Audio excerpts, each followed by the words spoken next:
दादू Pakistan peoples party पारा वफ़ाक़ महांगाई ऐं petrol जा अघ चढ़ण खिलाफ़ एहतजाज मुज़ाहिरो ऐं धरणो। रिपोर्ट करे रहियो आहे दादूअ खां इरफान अली बुरड़ो। दादूअ में पीपल्स पार्टी पारा महांगाई ऐं वफ़ाक़ पारा पेट्रोल जा अघ वधाइण खिलाफ़ एहतजाज धरणो। पाकिस्तान पीपल्स पार्टी जे अॻुवाणनि ऐं कारकुननि हथनि में पार्टी झंडा ऐं प्ले कार्ड खणी पीपल्स पार्टी ज़िले सदर MNA रफ़ीक अहमद जमाली हाउस खां प्रेस क्लब ताईं मार्च कयो। मुज़ाहिरे जी अॻुवाणी बाबन खान पांवर, रफ़ीक अहमद मीरानी, ख़ालिद मीरानी, मोहम्मद सिद्दीक़ बबर, सैयद अमीर शाह, शमनुद्दीन बबर, मोहम्मद हसन कमरानी ऐं ॿिया करे रहिया हुआ। दादू वफ़ाक़ जे पॉलिसियुनि सबबि ग़रीब मिसकीन माण्हुनि जो ख़ुदकुशियूं करण ते मजबूर थी विया आहिनि। मुज़ाहिरीन इमरान नियाज़ी हुकूमत अवाम खां गिरह बि खसे वरितो आहे।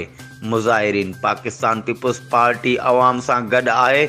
इमरान नियाज़ी जी हुकूमत ख़त्म थियण ताईं तहरीक जारी रहंदी। अॻुवाणनि जी मीडिया सां गुफ़्तगू। ही हुयूं हिन वक़्त ताईं जूं अपडेट्स।